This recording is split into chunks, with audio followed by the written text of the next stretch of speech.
Hey, welcome to our explainer. Today we're diving into a term you've probably heard a million times, PTSD. But what does it really mean, beyond just the letters?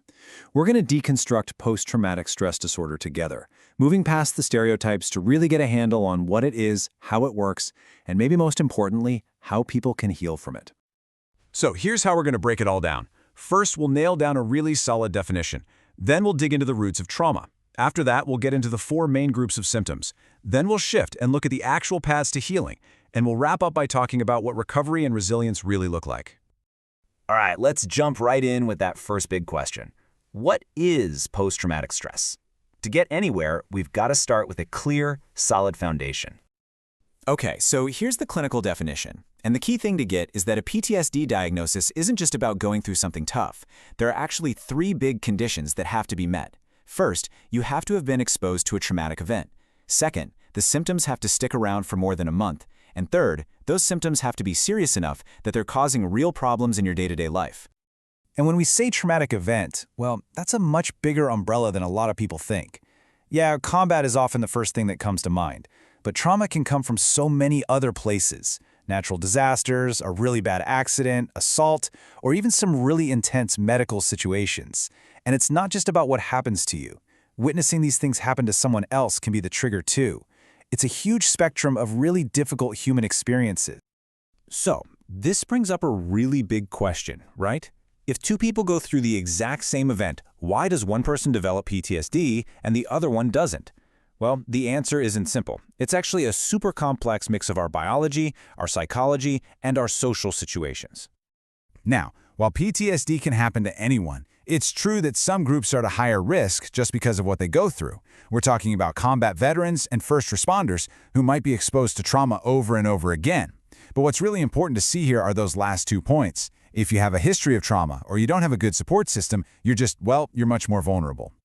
And this really shows you how it's never just one thing. Biologically, your brain's threat detector, the amygdala, can get stuck in overdrive, and your stress hormones can go haywire. Psychologically, things like your coping skills and your past experiences play a massive role. And then there's the social side. Having a strong support system can actually protect you, while dealing with a lot of other life stressors can make things worse. It's how all three of these things interact that tells the whole story. Okay, so we've talked about what causes it, but what does it actually feel like to live with this? Well, doctors group the symptoms into 4 different clusters, and when you put them all together, you get a pretty clear picture of what's going on inside. I think this is just the perfect way to explain it. Imagine the part of your brain that's designed to sense danger and keep you safe, but it just won't turn off. It's constantly on, constantly scanning for threats, even when everything is perfectly safe. That feeling, that state of being, is at the heart of so many of the symptoms we're about to talk about. So here they are, the 4 official symptom clusters. And for a doctor to diagnose PTSD, a person has to be experiencing things from all 4 of these groups. So let's break down what each of these really means, one by one. First up is intrusion. This is when the trauma literally forces its way back into your present life.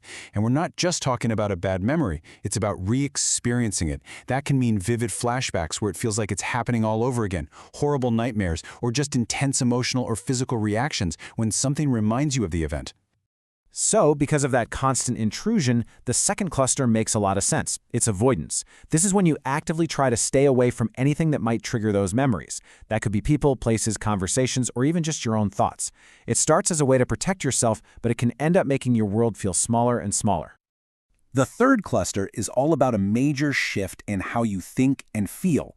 This can show up as these persistent, negative beliefs about yourself or the world, like I'm a bad person or nowhere is safe. It can also look like losing interest in everything you used to love, feeling really detached from other people, or just feeling numb, like you can't experience anything positive. And finally, there's arousal and reactivity. This goes right back to that smoke detector idea we talked about. It means you're always on edge, you're hyper-aware of your surroundings, you startle really easily, you might have trouble sleeping or concentrating, and you might feel irritable or have angry outbursts. Your body is basically stuck in fight or flight mode.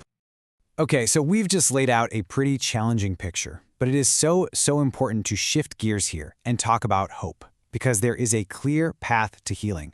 We have treatments that are backed by science, and they really work. When it comes to treatment, things generally follow 2 main paths. The first, and what's usually considered the frontline approach, is psychotherapy. Talk therapy. This is where you work with a professional to actually process the trauma. The second path is medication. Now, meds don't cure PTSD, but they can be incredibly helpful for managing the symptoms, which in turn makes the therapy work possible. A lot of the time, the best approach is using both together. And when we say therapy, it's not just some vague idea. There are very specific, structured types that are proven to help with trauma. For instance, prolonged exposure therapy helps people gently and safely face the memories they've been avoiding.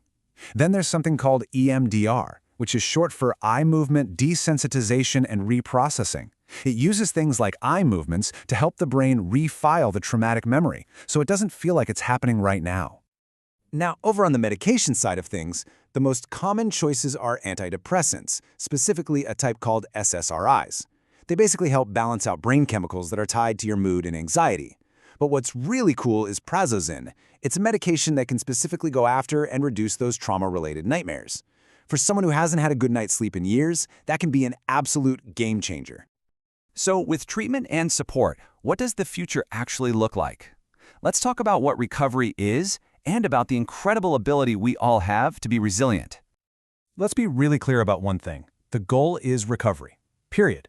PTSD is a serious condition, but it is absolutely treatable. So many people who get the right help see their symptoms get way, way better, and they're able to fully get their lives back. So what helps people on that journey? Well, a few key things really make a difference. Getting the right kind of treatment and getting it early is huge. But just as important is having a solid support system. Friends, family who get it, who make you feel safe. The severity of the trauma itself does play a part, of course, but with the right help and the right people around you, the chances of recovery are very, very good. And that really leaves us with one final big question. A question for all of us, really. We've talked about the individual journey. But healing doesn't happen in a vacuum, right? It happens in communities. So the question we should all be asking is, how can we, as friends, as family, as coworkers, build communities that are more aware, more compassionate, and just plain better at supporting trauma survivors on their path back to health? Thanks for joining me for this explainer.